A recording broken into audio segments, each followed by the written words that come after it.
안녕하세요. 저는 이혼녀입니다. 요즘 세상에 아무리 이혼에 대한 편견이 사라졌다곤 하지만 제게 이혼녀라는 딱지가 붙을 거라곤 정말 상상조차 하지 못했었어요. 결혼 이후 죽기 살기로 참고 살아보려고 정말 애썼는데 참 씁쓸하네요. 그래서 이렇게 사연을 보내게 되었습니다. 이 사연을 마지막으로 모든 것을 훌훌 털어버리고 싶어서 말이죠. 그럼 지금부터 제 이야기를 시작하도록 하겠습니다. 저는 결혼 생활 1년 만에 도망치듯 이혼을 했습니다. 편의상 남편이라고 지칭하도록 하겠습니다. 남편이랑은 선을 봐서 결혼을 했어요. 저희 집은 독실한 기독교입니다. 매주 주말마다 교회를 가서 기도를 드리곤 해요. 그러다 같은 교회를 다니던 분께서 제게 선자리를 하나 소개시켜 주었어요. 상식 있고 교양 있는 집안에다가 독실한 기독교라는 말에 한번 만나보자 싶어서 선자리에 나갔어요.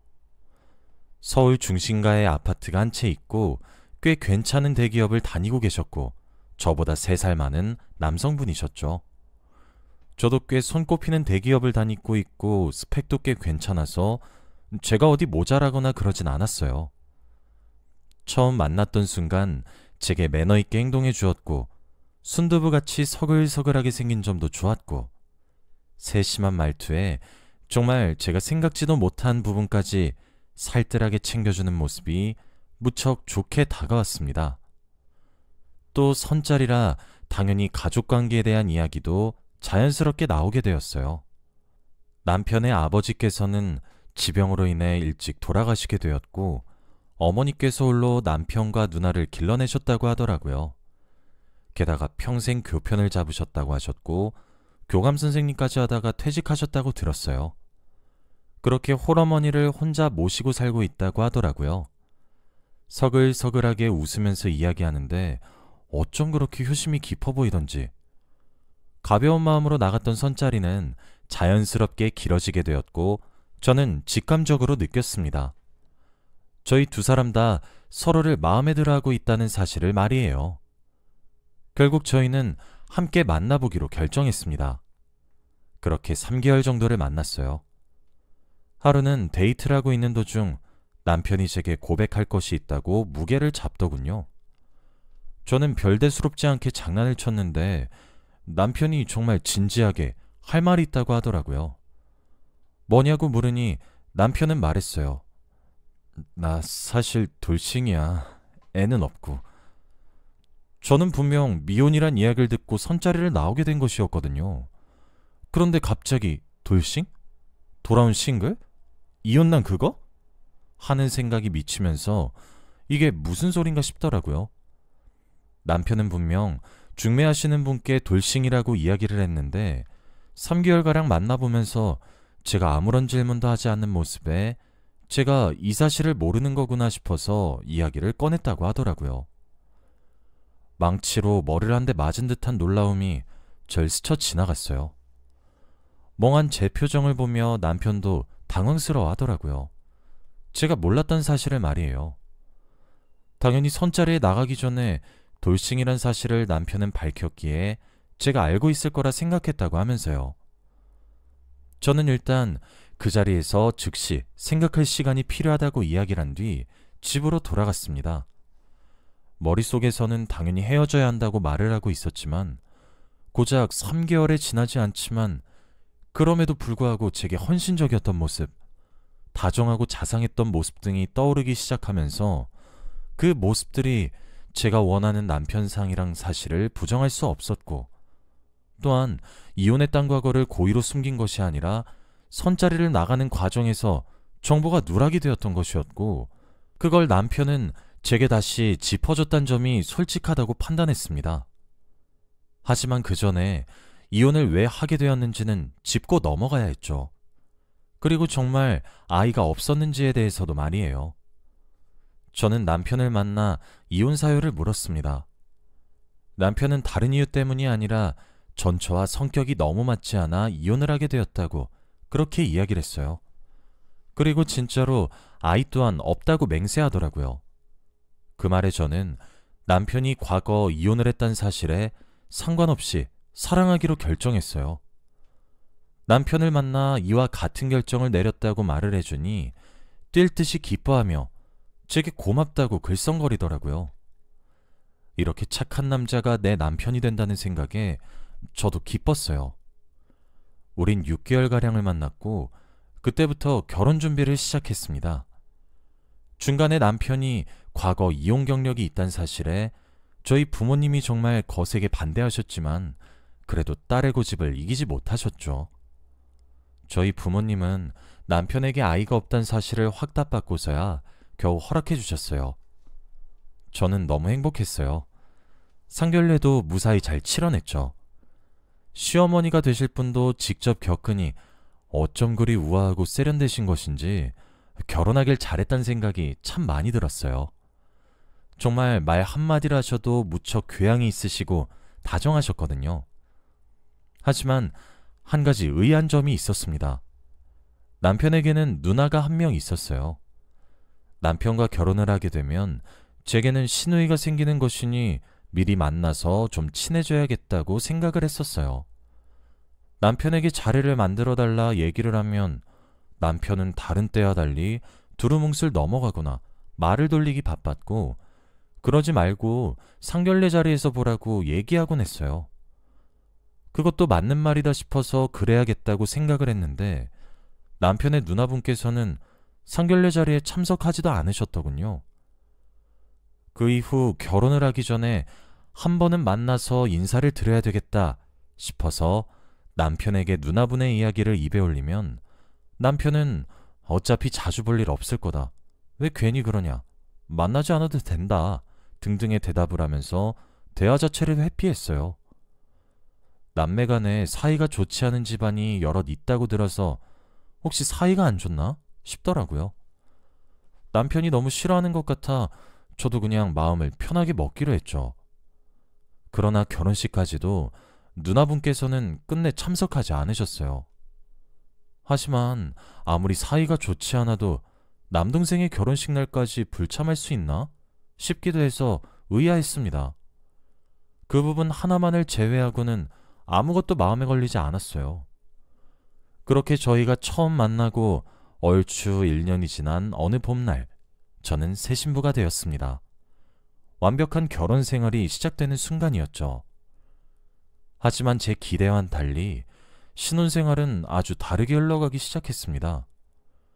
시어머니가 저희 신혼집에 와서 살기 시작했기 때문이에요. 그도 그럴 것이 그럴 만한 사정이 있었습니다.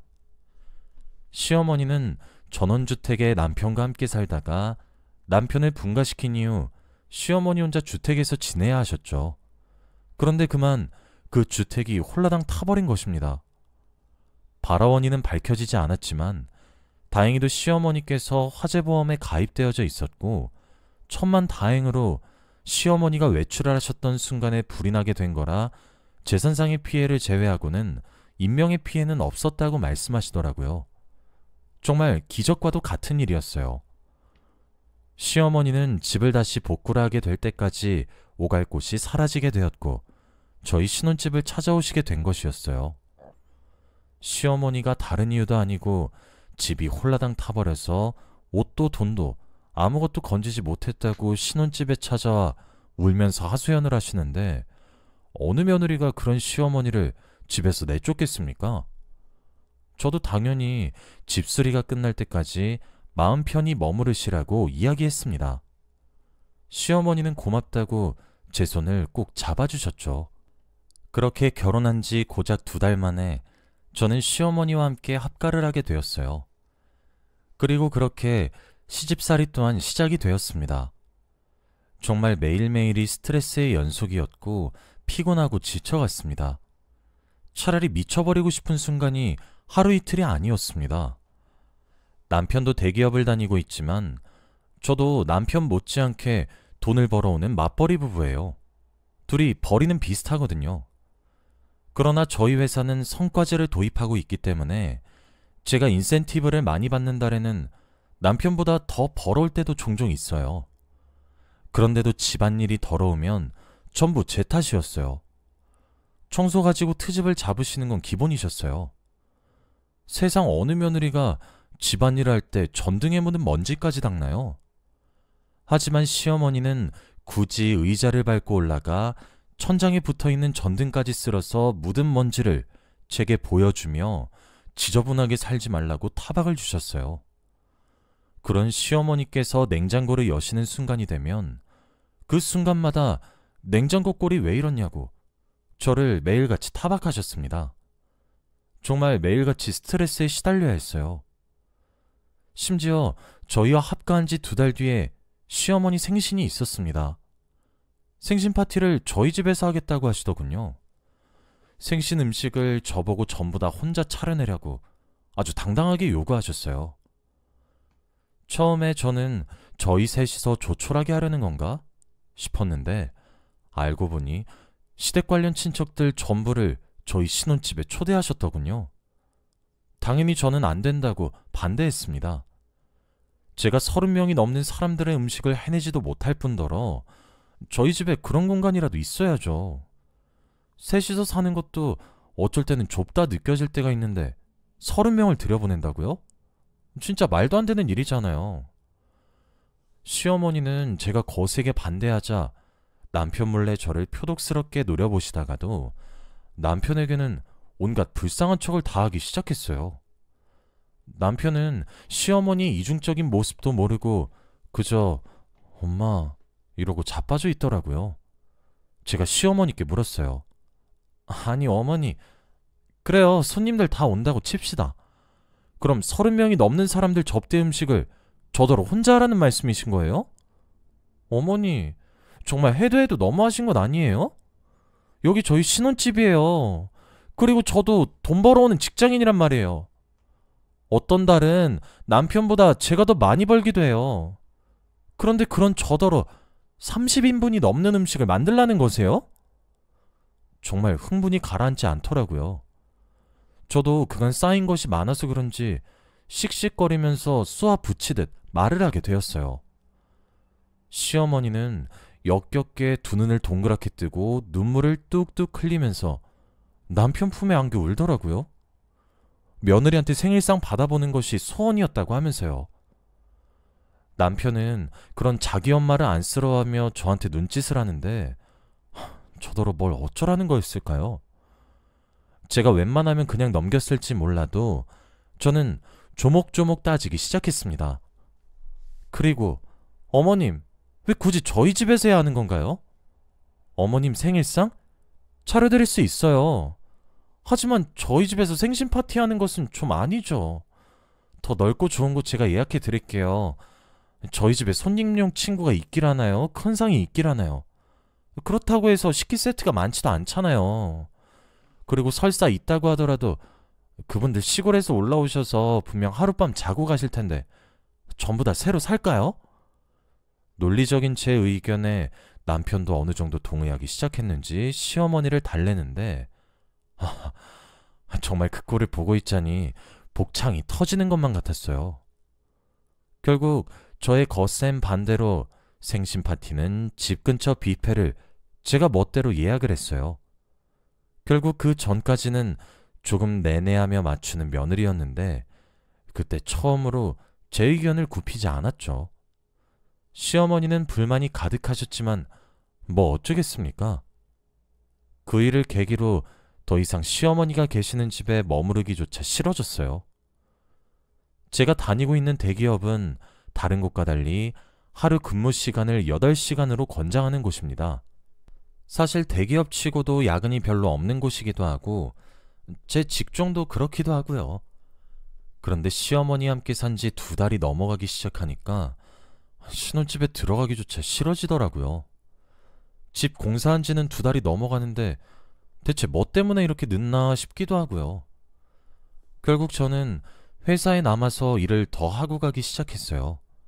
제가 얼마나 집에 가기 싫었는지 그 이후 제가 받는 월급에 인센티브랑 야근 수당, 특근 수당까지 다 붙어서 거의 120만 원 가까이 월급이 올랐더라고요. 제가 월급 통장을 보고 얼마나 어이가 없었는지 모르실 거예요. 그런데 제가 집에 들어가기 싫은 이유는 시집살이뿐만 아니었습니다. 자꾸 이상한 생각이 들었기 때문이었어요. 저희 부부와 시어머니가 함께 있으면 시어머니는 저를 아가라고 부르고 제게 무척 다정하게 구셨어요. 자상하고 따뜻한 시어머니처럼 말이에요. 하지만 시어머니와 저랑 단둘이 있으면 그렇게 제게 냉랭하고 차가우실 수가 없으셨죠. 처음엔 제가 뭐라도 말 실수한 줄 알았고 그래서 전전긍긍하며 시어머니의 눈치를 살피기만 했었어요. 남편에게도 시어머니를 주제 삼아 제 고민을 이야기했는데 아직 친하지 않아서 그런 것일 거라고 말 같지도 않은 소리를 위로라고 해대니까 정말 속이 갑갑하더라고요. 그때까진 몰랐어요. 제가 실수한 것이 아니라 시어머니께서 처음부터 저란 사람 자체를 싫어하고 미워하고 있다는 사실을 말이에요. 그뿐만이 아니라 자꾸 부부만의 개인 시간을 침범받는다는 생각을 지울 수가 없었습니다. 저랑 남편이 침실에 누워있으면 아들 내외가 자고 있는가 보구나 하고 넘기면 될 것을 굳이 노크해서 부부 침실을 기웃거리질 않나. 그러니 남편과 분위기를 잡으려고 해도 마음이 불안해져서 뭐 제대로 되지도 않았어요. 언제 시어머니가 쳐들어올지 알 수가 없으니까요. 또 셋이서 함께 자겠다고 베개를 꼭 껴안고 침실에 막무가내로 들어와 저랑 남편 사이에 누워서 잠을 청하시더군요. 제가 남편 어깨에 머리를 기대고 함께 TV를 시청하면 꼭 저를 부르시질 않나, 잔심부름을 시키지 않나. 그래서 시킨 일을 다 하고 오면 제가 앉아있던 자리를 시어머니가 차지하고 있고, 정말 말로 표현하기 정말 난감하고 깨름칙한 기분은 계속 느껴가던 나날들의 연속이었습니다. 솔직히 더럽고 역겨운 생각이 들기 시작하더라고요. 그래서 환장할 것만 같았어요. 아니 이게 또 왜 그런 생각이 들었냐면 시어머니 행동도 조금 과해 보였지만 남편도 그런 시어머니 행동을 다 받아주는 것처럼 굴었기 때문이었어요. 하지만 그런 생각이 또 들다가도 설마 그러겠나 싶기도 하고 그냥 저 혼자만의 기우겠지? 하고 넘어가길 몇 달을 했죠. 그러던 어느 날이었습니다. 하루는 회사에서 열심히 일을 하던 도중이었어요. 그런데 제 번호를 어떻게 알아낸 것인지 몰라도 어떤 여성분이 제게 전화를 걸어왔더라고요. 저는 사실 업무상 걸려오는 모든 전화를 다 받아야 되긴 하거든요. 누구냐는 제 질문에 자신을 제 남편의 전처라고 소개를 하시더라고요. 조금 당황스러웠고 난감했죠. 왜 전화를 했냐고 묻는 제 말에 그 여자분께서 하고 싶은 말이 있다고 하더라고요. 그런데 왜 여자의 직감이란 것이 있잖아요. 먼저 제가 느꼈을 때 전처분께서 제게 적대감을 가지지 않고 있는 듯한 말투였습니다. 시종일관 민폐처럼 느껴졌다면 죄송하다고 이야기하셨거든요. 그리고 두 번째로 제게 시어머니 때문에 힘들지 않냐고 질문을 하셨어요. 마치 제 마음을 전부 다 알고 있다는 듯 말이에요. 원래라면 낯선 사람이고 게다가 남편과 이혼한 여자니까 어떻게 믿고 만나나 싶어서 만나지도 않았을 텐데 이 전처분과는 꼭 만나야겠다는 생각이 들었고 바로 약속을 잡았습니다. 전처분은 굉장히 예의 바르게 저를 대해주셨고 만나자고 한 이유에 대해 이야기를 시작하였습니다.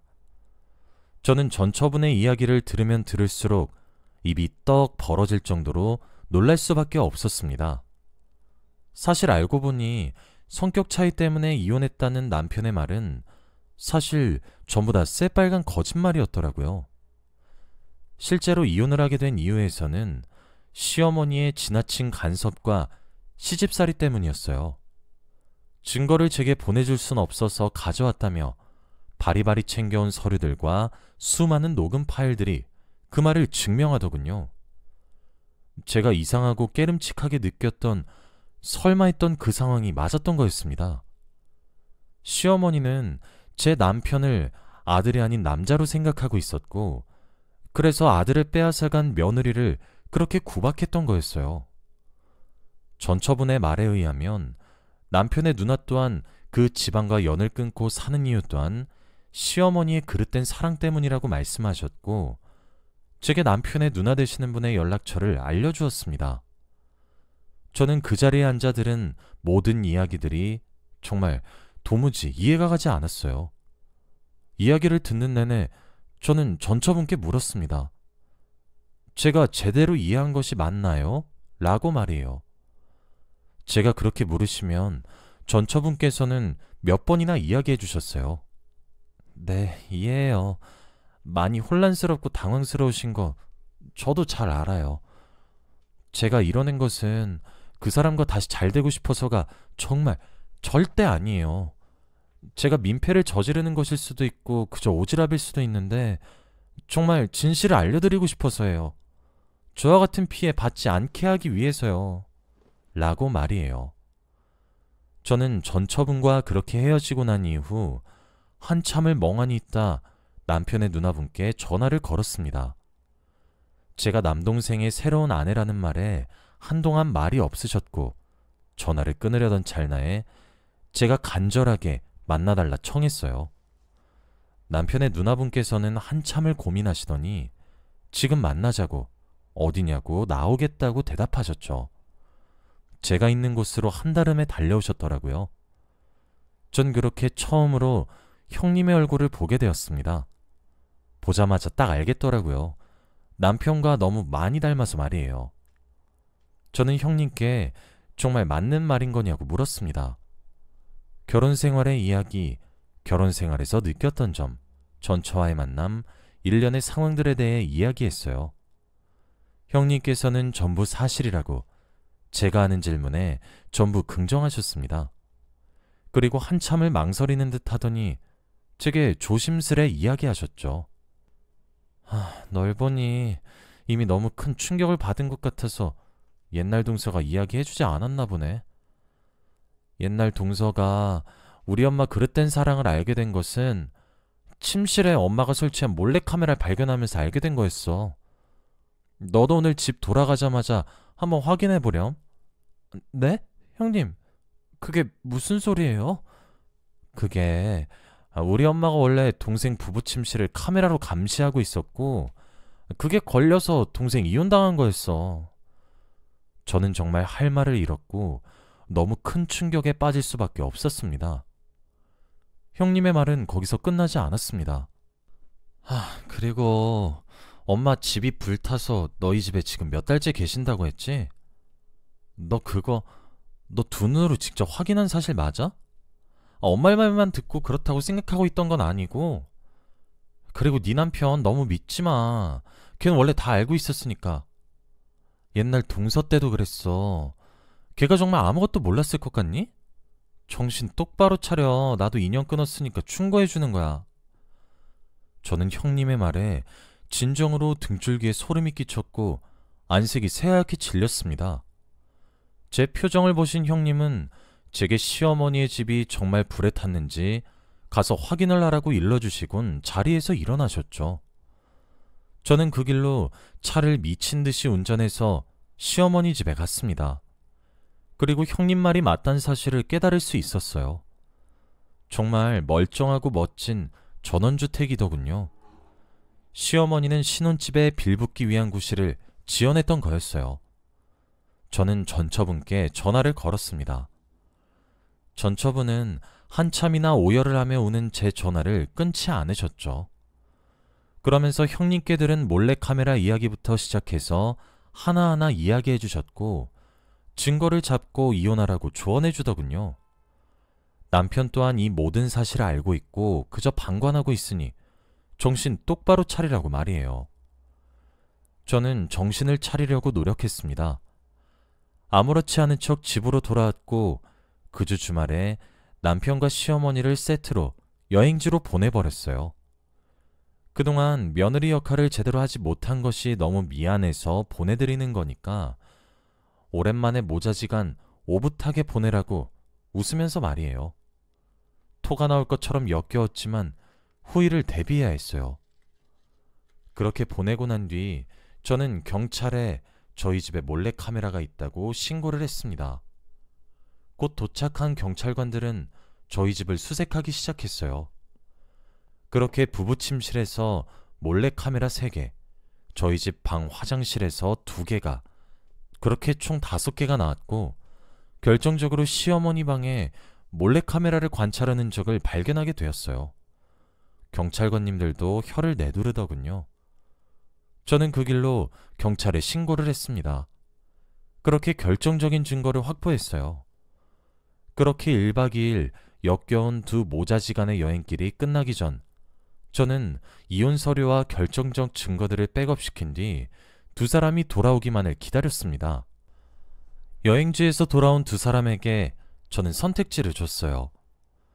그렇게 명예와 위신을 챙기는 집구석에서 이딴 역겨운 관계가 존재한다는 것을 동네방네 알리면서 이혼소송을 당하고 싶은지, 합의혼을 해줄 테니 1년가량 진행된 내 결혼기간을 보상해줄 것인지 말이에요. 그리고 덧붙였죠. 내가 잃을 게 있을 것 같아? 당신 회사, 당신 지인, 그리고 어머님 모임, 내가 다 닥치는 대로 따라다니면서 시위할 거야. 당신이랑 어머님, 그렇고 그런 더럽고 역겨운 사이라고. 당신네들이 감히 내게 이혼녀 딱지를 붙여? 여보, 나도 돈 잘 벌어. 내가 그깟 벌금이 어디 무서울 것 같아? 이혼소송 가도 당신 재밌을 거야. 내가 진흙탕이 뭔지 알려줄 거니까. 남편과 시어머니는 사색이 되더니 제발 그러지 말아달라고 제게 부탁하기 시작하더군요. 저는 합의금도 매우 세게 불렀습니다. 무려 20억을 불렀거든요. 저희가 살고 있는 아파트와 남편 명의로 된 자동차, 그리고 시어머니가 들고 계신 땅을 팔아야 나오는 금액이었거든요. 20억을 합의금으로 내놓지 않는 이상 절대 협의혼은 없을 것이고 그 비용은 내 입막음 비용 또한 포함되어 있다고 했어요. 교감 선생님까지 가셨던 시어머니께서는 울며 겨자 먹기로 남편 또한 어쩔 도리 없이 두 사람 다 각각의 재산을 팔아 제게 20억을 건넸고 저는 그렇게 이혼하게 되었습니다. 하긴 동네 망신, 지방 망신이 따로 없을 테니까요. 이혼녀 딱지가 붙은 것은 조금 거슬리고 짜증나긴 하지만 그래도 1년 고생하고 20억을 번 것이라고 생각하면 그리 썩 나쁘지 않은 것만 같기도 해요. 제 이야기는 여기까지입니다. 현재 저는 매우 잘 살고 있습니다. 합의금을 받으며 변호사 공증을 받은 입막음각서를 써서 저희 부모님을 제외한 다른 이들에게 말을 하며 하소연을 할 수가 없어서 이렇게 익명으로 사연을 보내게 되었는데 정말 속이 다 후련하네요. 전 살면서 그런 미친 집은 이번에 처음 본 것 같아요. 제발 미친 사람들은 그들끼리 똘똘 뭉쳐 살았으면 좋겠어요. 긴 이야기 들어주셔서 감사합니다. 여러분들도 행복하게 사세요.